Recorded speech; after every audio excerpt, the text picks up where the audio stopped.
ॐ भूर्भुवः स्वः तत्सवितुर्वरेण्यं भर्गो देवस्य धीमहि धियो यो नः प्रचोदयात् ॐ शांति शांति शांति.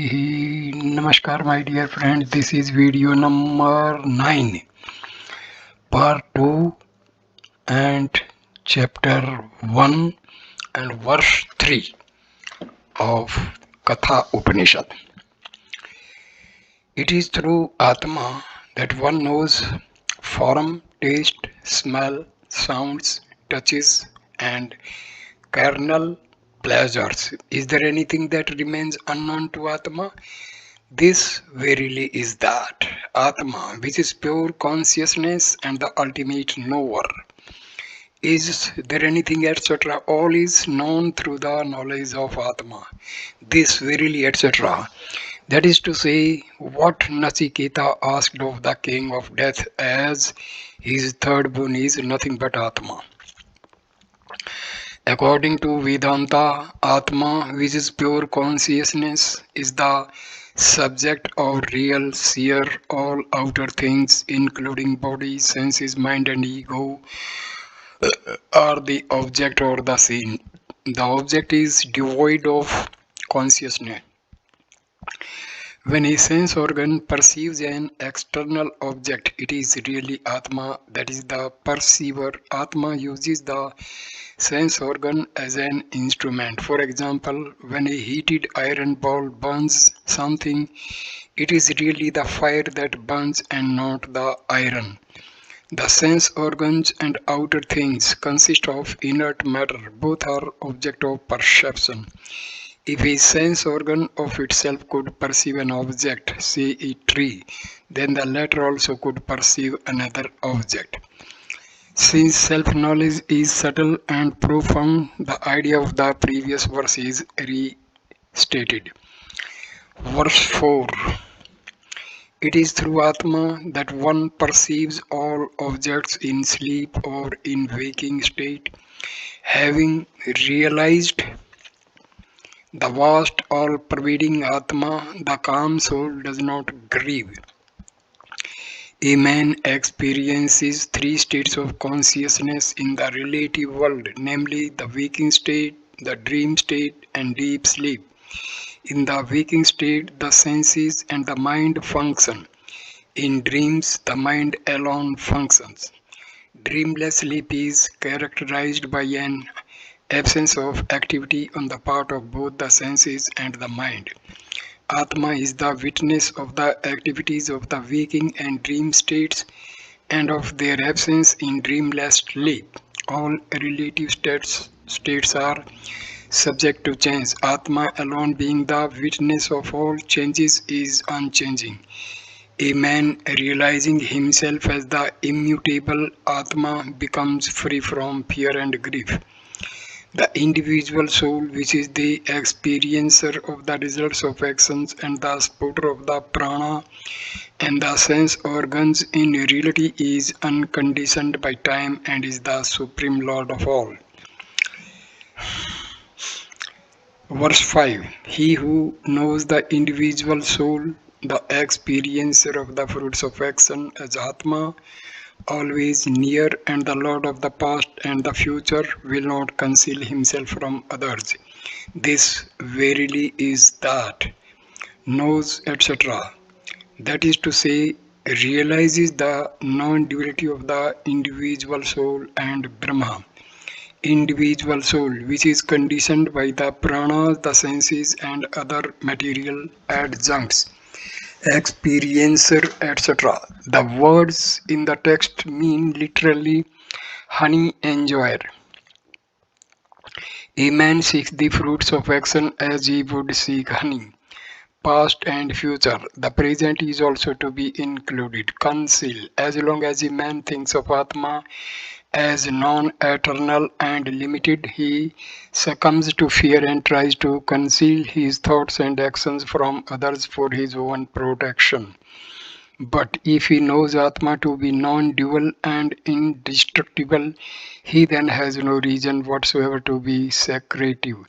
The desire for concealment is the outcome of fear, which results from the perception of duality. Ignorance creates the illusory notion of duality. Real strength is derived from the realization of the non-dual Atma. The Brihadaranyaka Upanishad narrates the story of the first created being who, finding himself alone in the vast universe, was seized with fear and sought a companion. But at once he said to himself, "There is none else besides me. Why should I fear?" Thus he rid himself of fear. Likewise, when a man shakes off the illusion of duality and realizes that the non-dual Atma alone exists, he becomes fearless. The inmost self, described as the Supreme Lord, is the self of all beings. Verse number 6. He verily knows Brahma, who knows the firstborn, the offspring of austerity, created prior to the waters and dwelling with the elements in the cave of the heart. This verily is that firstborn, that is to say, Hiranyagarbha. He is the first manifestation through Maya of Brahma in the relative universe, offspring of austerity, desirous of creation. The Lord Saguna Brahma practiced austerity, which consisted of intense thinking or brooding. All creation is the result of intense thinking. Waters, that is to say, the five elements. The five elements were evolved after Hiranyagarbha. Elements, the material elements constituting the body and the senses, are held together by the law of cause and effect.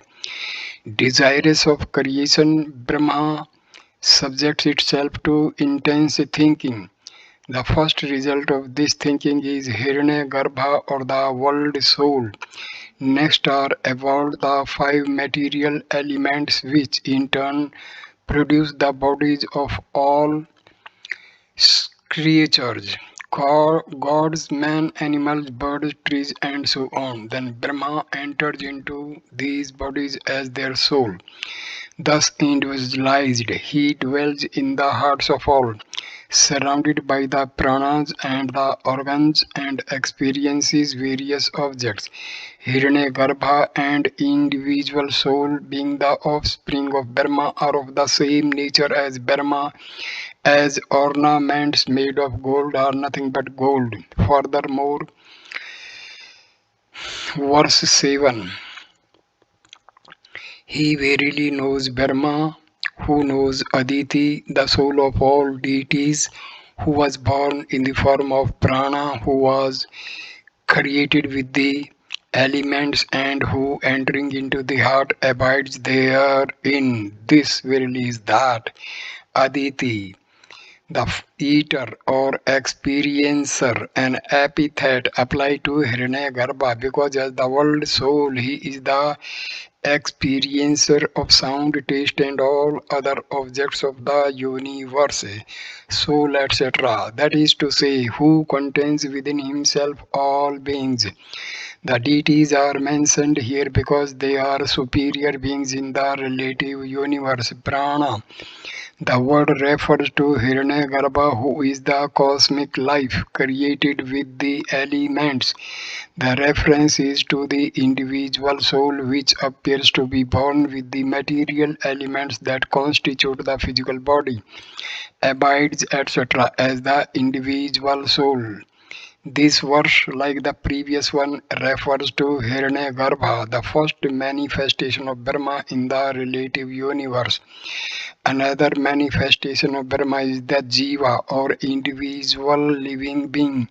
Both in essence are identical with Brahma. He who knows Brahma is its aspect of Hiranyagarbha, and Jiva knows it well indeed. Knowledge of the manifest universe and the world soul leads to the knowledge of the absolute. The Upanishads, contrary to the opinion of superficial critics, insist on knowledge of the manifest universe as a prerequisite for the knowledge of ultimate reality. The Indo-Aryans of Vedic times cultivated a thorough knowledge of the world. Such knowledge in the end creates this passion for the world and spurs the seeker to the search for Brahma, the unchanging reality. If a person is born with a true passion for material objects, the Vedantic teachers explain it by saying that he must have acquired a thorough knowledge of the manifold universe in previous incarnations. The manifest Brahma or the universe is in reality non-different from pure consciousness. It is Maya that makes the apparent difference. The same idea is reiterated. Verse 8. Agni, hidden in the two fire sticks and well guarded like a child in the womb by its mother, is worshipped day after day by men who are awake and by those who offer oblations in the sacrifice. This verily is that Agni. The word refers both to the visible fire into which sacrifices offer their oblations and to Virat or the world soul, whom the yogis contemplate in their hearts. Fire sticks. In the Vedic sacrifice, fire was produced by the rubbing of two sticks of wood known as the lower and upper arani, well guarded by both the sacrificers and the yogins, like a mother who protects her unborn child by means of well regulated food and drink. By men who etc. refers to the yogins who are always alert and watchful regarding their spiritual discipline. By those who offer etc. refers to householders who daily offer oblations in the sacrificial fire as one of their spiritual disciplines. It is Hiranyagarbha who is obviously worshipped by the yogis and the sacrificers as Agni or fire. One who knows Hiranyagarbha knows Brahma. In this verse too, the Vedic seer asks aspirants to cultivate knowledge of the universe and its controlling soul. The discussion of Brahma alone as the soul and essence of the manifested universe is concluded. Verse 9. When the sun rises and whither it goes to set, in whom all the devas are content and whom none can ever pass beyond, this verily is that. Whence refers to prana, the world soul, which is seed of all the tangible objects in the universe. Devas, the word refers to the deities such as the god of fire and god of wind, the god of heaven, and so on, and also to the various sense organs of living beings are contained like the spoke like the spokes of a wheel attached to the nave. The text describes the manifestation of Brahma as prana in both its cosmic and its individual aspect. All the shining deities arise from prana, are sustained by it, and in the end, during the state of non-manifestation, become one with it. At the time of the next creation, they again emerge from prana. This is also true of the sense organs and the individualized prana. They too merge in the prana at the time of dreamless sleep and again emerge from it in the waking state. According to Vedanta, the different forms of consciousness that control the activities of the gods are the same as those that control the activities of the sense organs. The foregoing four verses describe the ultimate non-duality of the attributeless Brahma, the world soul, and the individual soul. Brahma is the final cause of the other two. The cause appears as effect through Maya. There is no intrinsic difference between the cause and the effect. The whole creation is Maya. Brahma alone is real. Some may object to the statement that everything is Brahma, for all individual embodied beings from the exalted Hiranyagarbha down to the blade of grass are associated with upadhis and are subject to birth and death, whereas Brahma or pure consciousness is free from all this. Brahma and the embodied beings, they may say, are completely dissimilar in character, therefore they cannot be identical. This objection is denied.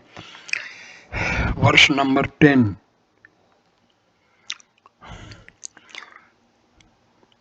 What is here the same is there, and what is there the same is here. He goes from death to that who sees any difference here.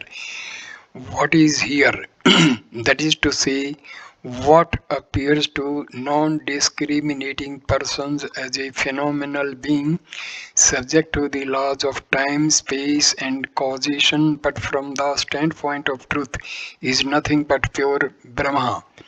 The same is there refers to Brahma, which is absolute and immutable consciousness free from all relativity.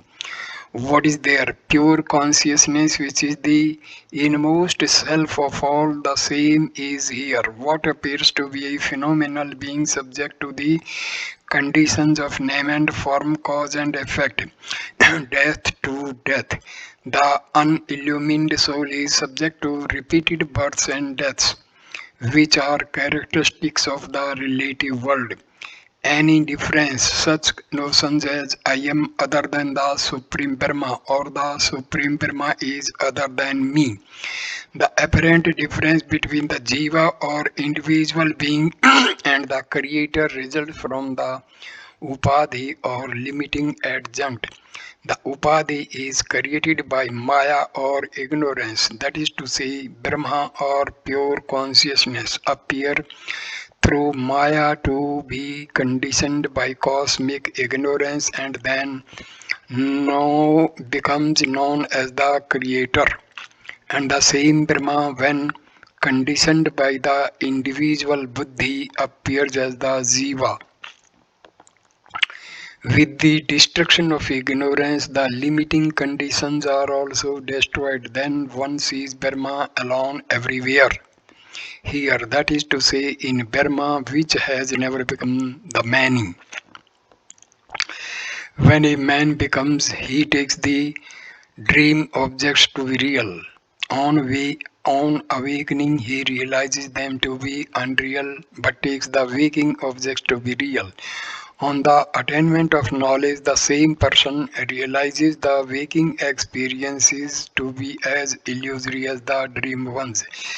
Though Vedanta makes a distinction from the relative standpoint between waking experiences, dream experiences, and illusory perceptions, yet from the standpoint of absolute reality, all three experiences are equally unreal. Therefore, the aspirant should discard all multiplicity and see everywhere Brahma, the all-pervading consciousness. Thus alone can be overcome fear which is caused by the perception of duality. The instrument by which ignorance is destroyed and the non-dual Brahma realized is a mind purified by the instruction of a teacher and the practice of spiritual discipline. Verse number 11 of chapter 1 of part 2 of Katha Upanishad. By the mind alone is Brahma to be realized, then one does not see in it any multiplicity whatsoever. He goes from death to death who sees multiplicity in it. This verily is that mind. When the mind becomes pure through practice of spiritual discipline, one realizes Brahma as a mass of homogeneous non-dual consciousness. Then the knowledge of Brahma destroys ignorance, the cause of the perception of multiplicity. The illumined soul sees as Brahma the manifold universe, which to the ignorant appears as other than Brahma. The nature of Brahma is hard to understand. Verse number 12. The Purusha of the size of a thumb dwells in the body. He is the Lord of the past and the future. After knowing him, one does not conceal oneself anymore. This verily is that Purusha, person. It is an epithet applied to Brahma on account of its dwelling in the body and of its filling the whole universe. Thumb. The Vedantic mystics conceive of the heart as a lotus bud of the size of a thumb, within which there is a luminous space, whereas Brahma is manifest. The aspirant uses this space in meditation as a symbol of Brahma.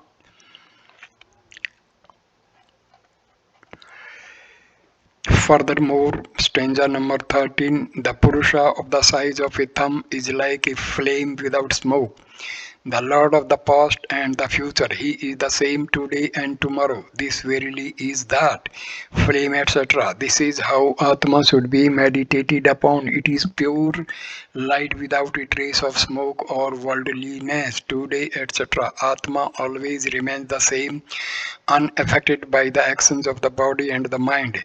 The yogins contemplate Atma in their hearts as the Lord of the past and the future, the same everlasting and unchanging Atma. The Upanishad says dwells now in the hearts of all and also will dwell there in the future. The idea is that there exists none who is equal to Atma or separate from Atma, nor will there be any such being in the future. The perception of multiplicity in the non-dual Brahma is again condemned. So I conclude this video here. Next video number